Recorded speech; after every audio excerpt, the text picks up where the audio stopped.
No âmbito do direito processual penal, os atos processuais representam a materialização concreta da atividade jurisdicional e das manifestações das partes, constituindo instrumentos indispensáveis para a formação, desenvolvimento e conclusão válida do processo penal, razão pela qual a observância das formas legalmente previstas não se traduz em mero formalismo vazio, mas em verdadeira garantia de preservação do contraditório, da ampla defesa, da legalidade e do devido processo legal, princípios constitucionais indispensáveis à legitimação da atuação estatal no exercício do jus puniendi. Os atos processuais podem ser compreendidos como todas as manifestações de vontade praticadas pelos sujeitos do processo, sejam eles o juiz, o Ministério Público, o acusado, a defesa, os auxiliares da justiça ou terceiros eventualmente participantes da relação processual, possuindo cada ato finalidade específica voltada a regular marcha procedimental. A doutrina costuma classificar os atos processuais em atos do juiz, atos das partes e atos de terceiros, sendo os atos jurisdicionais aqueles praticados pelo magistrado no exercício da função jurisdicional, como despachos, decisões interlocutórias e sentenças. Os atos das partes abrangem manifestações do Ministério Público, da defesa, do querelante e do acusado, e os atos de terceiros incluem condutas praticadas por escrivães, oficiais de justiça, peritos, testemunhas e demais auxiliares. Todos esses atos devem observar requisitos de existência, validade e eficácia, sob pena de nulidade ou ineficácia processual.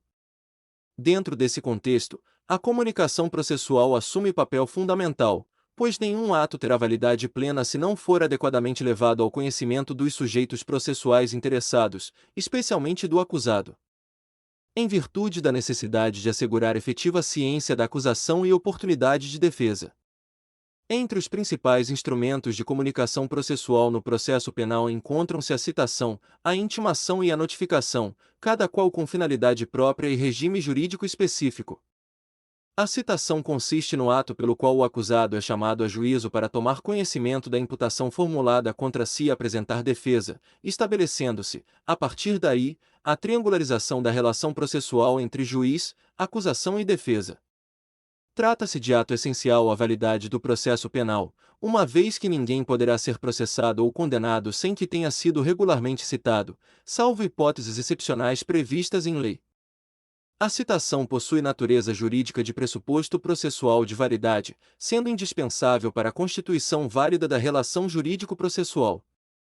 O Código de Processo Penal prevê diferentes modalidades de citação, entre elas a citação pessoal, a citação por mandado, a citação por carta precatória, rogatória ou de ordem, a citação por edital e a citação com hora certa. A regra geral é a realização da citação pessoal do acusado, especialmente quando ele se encontra em território nacional e possui endereço conhecido. A citação por mandado é realizada por oficial de justiça, que deverá procurar o acusado e cientificá-lo formalmente do conteúdo da acusação, colhendo sua assinatura ou certificando eventual recusa. Quando o acusado se encontra em outra comarca, seção ou subseção judiciária, utilizar-se a carta precatória, instrumento de cooperação jurisdicional pelo qual o juízo deprecante solicita ao juízo deprecado o cumprimento do ato citatório. Já a carta rogatória é utilizada quando o acusado se encontra no exterior, dependendo, em regra, de homologação e cumprimento conforme tratados internacionais e regras de cooperação jurídica internacional. A citação por edital, por sua vez, possui caráter excepcional e somente será admitida quando o acusado estiver em local incerto e não sabido ou quando frustradas as tentativas de localização. Nessa hipótese, o edital será publicado pelo prazo legal, presumindo-se fictamente a ciência do acusado. Contudo, diante da gravidade dos efeitos decorrentes da revelia ficta, a Constituição e a jurisprudência conferem tratamento cauteloso à citação editalícia. Tanto que o artigo 366 do Código de Processo Penal prevê a suspensão do processo e do curso do prazo prescricional quando o acusado citado por edital não comparece nem constitui advogado. Tal mecanismo busca evitar condenações proferidas sem efetiva ciência da acusação. A citação com hora certa, introduzida no processo penal por influência do processo civil, é admitida quando o acusado se oculta para não ser citado, permitindo que o oficial de justiça realize o ato mediante comunicação a familiar ou vizinho. presumindo-se posteriormente a ciência do réu. A validade da citação exige observância rigorosa das formalidades legais, pois eventual defeito poderá comprometer a própria existência da relação processual. A ausência de citação válida constitui nulidade absoluta, insanável, por violação direta ao contraditório e à ampla defesa. A jurisprudência dos tribunais superiores é pacífica no sentido de que a falta de citação válida impede o trânsito em julgado da condenação, podendo ser reconhecida inclusive após o encerramento do processo. Além da citação, as intimações desempenham relevante função na dinâmica procedimental. A intimação é o ato de comunicação processual destinado a dar ciência às partes, advogados, testemunhas, peritos ou demais interessados acerca de atos já praticados no processo ou da necessidade de comparecimento para a realização de determinado ato futuro. Diferentemente da citação, que inaugura a relação processual em face do acusado, a intimação pressupõe processo já instaurado e objetiva garantir o acompanhamento regular dos atos processuais. As intimações podem ocorrer pessoalmente, por mandado, via postal, por meio eletrônico ou mediante publicação no órgão oficial, dependendo da qualidade da pessoa intimada e das disposições legais aplicáveis. Em relação ao defensor constituído, prevalece a intimação pela imprensa oficial ou meio eletrônico, enquanto a Defensoria Pública e o Ministério Público possuem prerrogativa de intimação pessoal. A intimação do acusado preso também deve ser pessoal, justamente em razão das limitações inerentes à privação de liberdade. A ausência de intimação regular pode ensejar nulidade do ato subsequente, sobretudo quando houver demonstração de prejuízo à defesa ou à acusação. No processo penal, vigora o princípio pars de nullité sans grief, segundo o qual não há nulidade sem demonstração de prejuízo, embora em certas hipóteses o prejuízo seja presumido, especialmente quando atingidos direitos fundamentais. As notificações, embora frequentemente confundidas com as intimações, possuem finalidade específica relacionada à comunicação para a ciência ou cumprimento de determinada providência processual ou extraprocessual. A notificação pode ocorrer em procedimentos administrativos vinculados à persecução penal, em atos preparatórios ou em determinadas fases do processo em que a lei utilize expressamente essa terminologia. Em sentido amplo, a notificação representa qualquer comunicação formal dirigida a alguém para a ciência de determinado fato jurídico relevante. No contexto processual penal, a diferença entre citação, intimação e notificação decorre sobretudo da finalidade do ato e dos efeitos jurídicos produzidos.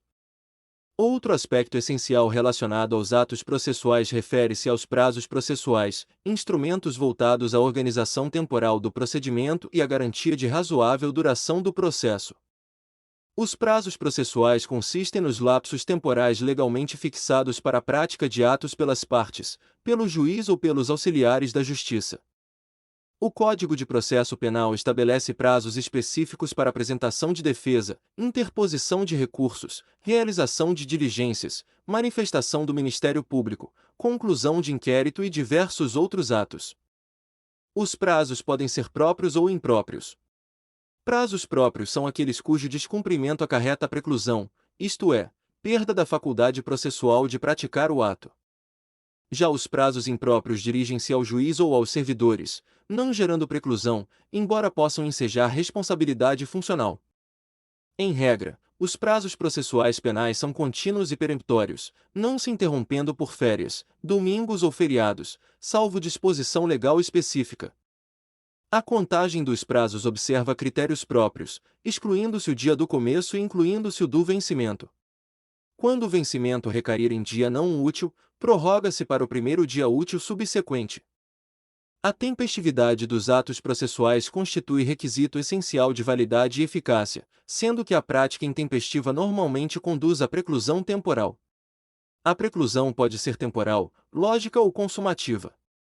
A preclusão temporal decorre da perda do prazo para a prática do ato, a lógica decorre da incompatibilidade entre atos praticados, e a consumativa ocorre quando o ato já foi validamente exercido, impedindo repetição.